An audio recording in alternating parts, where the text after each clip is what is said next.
സൈമനെ കൊന്ന് കടൽ തള്ളിയെന്നല്ലേ നീയൊക്കെ വീമ്പിളക്കിക്കൊണ്ട് നടന്നത്?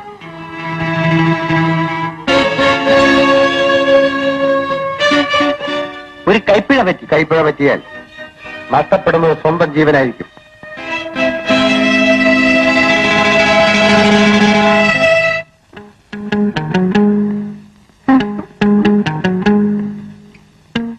എന്റെ ദാദയ്ക്ക് സങ്കുണ്യ ഈ വേഷത്തിന്. വേഷമെങ്കിലും ഇരിക്കട്ടെ ആശാനെ.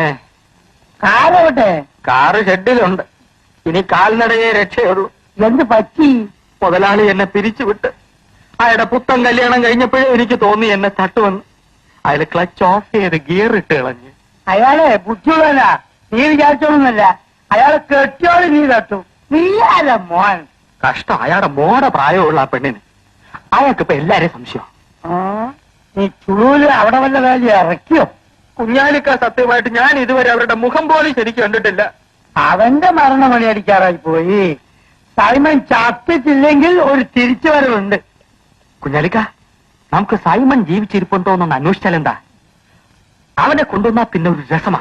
തങ്കുടി മോനെ, അവൻ ജീവനോട് ഇരിപ്പുണ്ടെങ്കിൽ എന്റെ കടയിൽ വരാതിരിക്കില്ല. ഒരു സേർട്ട് തരണം. ഇല്ല.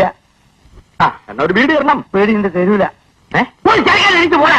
കടം വാങ്ങിച്ച് ഇവിടെ എഴുതിയല്ലോ, ഒരു അട്ടിയുണ്ട്. ഇനി ബീഡി ബീഡി ബീഡി. എന്റെ അന്വേഷണത്തിൽ കിട്ടിയ വിവരങ്ങൾ വെച്ച് നോക്കുമ്പോ സൈമൻ തൽക്കാലം കൊണ്ട് പോണ്ട. ഇവിടെ ഇങ്ങനെ എത്ര കാലം ഒളിവിൽ കഴിയും?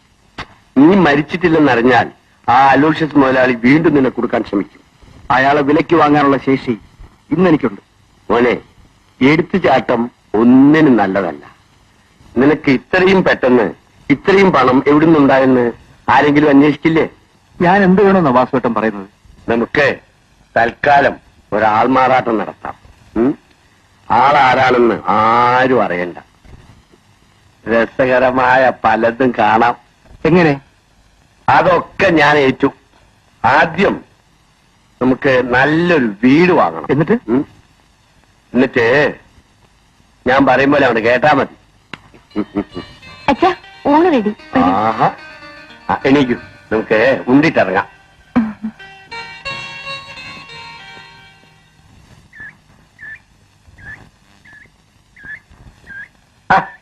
സ്ഥലമുണ്ട് കുഞ്ഞാലി.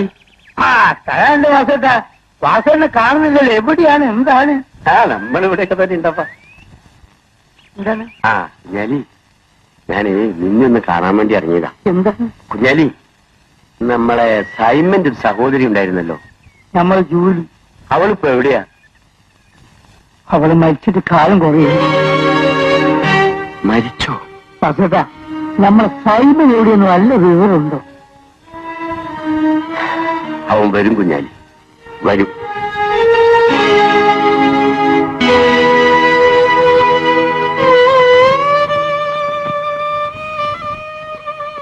ജർമ്മണിയാ കരയല്ലേ? ദേ ഇതാരാന്ന് നോക്കിക്കേ. ദേ അപ്പച്ചൻ വന്ന്. നിന്റെ ഈ കരച്ചിലും കാത്തിരിപ്പിനും അവസാനിച്ചു. കല്യാണം കഴിഞ്ഞ് കുട്ടിയുമായി. ഇനിയും കാമുകനെ കുറിച്ചാണോ ചിന്ത? ആന്റപ്പാ, ഇന്ന് കുഞ്ഞിനെ കുളിപ്പിച്ചിട്ടാ? കുളിപ്പിച്ചു. തങ്കമ്മയാ കുളിപ്പിച്ചത്. എന്തിനാ കുഞ്ഞ് കഴിയുന്നത്? അവന് പാല് കൊടുത്തില്ലേ? അതിന് വിശക്കുന്നുണ്ടാവും. മുലപ്പാലല്ല, കുപ്പിപ്പാലാ കൊടുത്തത്. കുഞ്ഞിനെ കുറിച്ച് ഒരു ശ്രദ്ധയില്ല. നോക്ക്, ഒരു കാര്യം ഞാൻ പറഞ്ഞേക്കാം. ഈ കഴിഞ്ഞ മുഖം മേലാൽ ഞാൻ കാണരുത്. ചെല്ല.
പാല് കുടിക്കാൻ മറന്നു. എനിക്ക് പാല് വേണ്ട. ഒന്നരയുടെ ഉറങ്ങിക്കോളൂ. ഉറക്കം വരാനല്ലേ എന്നിട്ട് വന്നത്? അച്ഛനെങ്ങാനും വന്ന് കണ്ടാൽ? അച്ഛൻ നല്ല ഉറക്കം. ഇനി രാവിലെ ബെഡ് കോഫി സമയത്ത് നോക്കിയാ മതി. വന്ദന, ഇവിടെ നമ്മെ നിയന്ത്രിക്കാൻ നമ്മൾ മാത്രമേ ഉള്ളൂ. ഇനിയും അത്ര വലിയ നിയന്ത്രണം വേണോ ചേട്ടാ? വേണം. എനിക്ക് ചില പ്രധാനപ്പെട്ട ജോലികൾ ചെയ്തു തീർക്കാനുണ്ട്. ചേട്ടന് എന്നെ കാണുന്നത് ഇഷ്ടമല്ലെന്ന് എനിക്കറിയാം. ഇഷ്ടമില്ലാഞ്ഞിട്ടല്ല, പിന്നെ സമയമാകത്തോണ്ട. ഇനി എന്നാ മൂത്ത് നരച്ചിട്ടോ? വന്ദന പോയി കിടക്കും. ഒരിക്കൽ ബന്ധപ്പെട്ടാൽ ഭാര്യയാകുന്ന ഭയമാണോ? വന്ദന, അതോ സ്വത്തിന് അവകാശം പറയുന്ന ഭയമോ?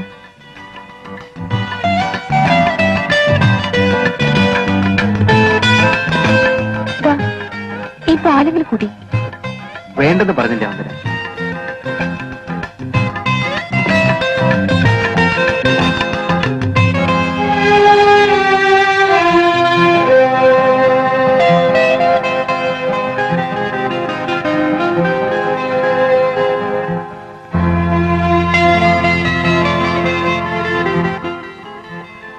വാസുവേട്ടൻ വന്നില്ല വന്നേ? അച്ഛൻ വേറെ വീട് അന്വേഷിച്ചു പോയിരിക്കുക. വേറെ വീടോ? ഇത് നിങ്ങളുടെ വീടല്ലേ? യാതൊരു ബന്ധവുമില്ലാതെ അന്യരായി ഞങ്ങളിവിടെ കഴിഞ്ഞാൽ നിങ്ങളെ ഇതുവരെ അന്യരായി ഞാൻ കണ്ടിട്ടില്ല. കേട്ട് തോന്നിയില്ലെങ്കിലും കാണുന്നവരെന്തായിരിക്കും? മറ്റുള്ളവരെ ബോധ്യപ്പെടുത്താനല്ലല്ലോ നമ്മൾ ജീവിക്കുന്നത്. കാണുന്ന നാട്ടുകാരെന്ത് പറയും? ഞാൻ നടുക്കടലിൽ മുങ്ങിത്താണോണ്ടിരുന്നപ്പോൾ ഈ നാട്ടുകാരാരെയും കണ്ടില്ല. എനിക്കൊരു പുതിയ ജീവിതം തന്നത് വാസുവേട്ടനാണ്. അച്ഛനോടല്ലേ കടപ്പാട്? എനിക്ക് ഇവിടുന്ന് കാര്യം. വന്ദന എന്താ ഇങ്ങനെയൊക്കെ പറയുന്നത്? ഒരു ബന്ധവുമില്ലാതെ ഞാനിവിടെ കഴിയുന്നത് ശരിയല്ല. വന്ദനയ്ക്ക് ഏത് ബന്ധത്തിലും ഇവിടെ കഴിയാം. ആളുകള് എന്തൊക്കെയാണ് പറയുന്നത് അറിയാമോ? എന്റെ ഭാര്യയാണെന്ന് പറയും. അതിൽ കൂടുതലൊന്നുമില്ലല്ലോ. ചേട്ടനെ സ്നേഹിക്കാൻ വേറെ ആളുണ്ടെന്ന് എനിക്കറിയാം. വന്ദന, എനിക്കിനി ഈ ജീവിതത്തിൽ നിങ്ങളൊക്കെ അല്ലാതെ മറ്റാരാ ഉള്ളത്? ഇന്നലെ രാത്രി ഞാൻ ബെഡ്റൂമിൽ വന്നപ്പോ ചേട്ടൻ എന്തൊക്കെയാ പറഞ്ഞത്? വാസുവേട്ടനെ ഞാൻ ഒരിക്കലും വഞ്ചിക്കില്ല. ഇതിലെന്ത് വഞ്ചന? നാട്ടിൽ നടക്കാത്ത കാര്യമാ. ഞാൻ നിരവധി പ്രശ്നങ്ങളിൽപ്പെട്ട് വേദനിക്കുന്നവരാണ്. എല്ലാ ജീവിത സൗഭാഗ്യങ്ങളുമുള്ള സൈമൻ ചേട്ടന് വേദനയും. എന്റെ പ്രയാസങ്ങൾ വന്ദനയ്ക്കറിയില്ല. ആ പ്രയാസങ്ങളിൽ പങ്കുചേരാൻ ഒരാള് കൂടി ഉള്ളത് നല്ലതല്ലേ? അവസരം വരുമ്പോ ഞാൻ ക്ഷണിക്കും. ഡാഡി, ഒരു പുതിയ ബിസിനസ് അടങ്ങിയിരിക്കുന്നു. നോക്കാമോ? ആ വാസുവേട്ടൻ ഇഷ്ടപ്പെട്ടെങ്കിൽ പിന്നെ എന്നോട് എന്തിനാ ചോദിക്കുന്നത്? ഒരു ചരക്ക് കപ്പലും ഷിപ്പിംഗ് ഏജൻസിയും ഒക്കെ കൂടി വിൽക്കാൻ വന്നിരിക്കുന്നു. നമുക്കത് വേണോ? വേണം. നമുക്കത് വാങ്ങണം. ലാഭനഷ്ടം അല്ല പ്രശ്നം. വാസുവേട്ടൻ താല്പര്യമാണെങ്കിൽ അങ്ങനെ തന്നെ ആവട്ടെ. എങ്കിൽ നാളെ തന്നെ പോയി നോക്കണം.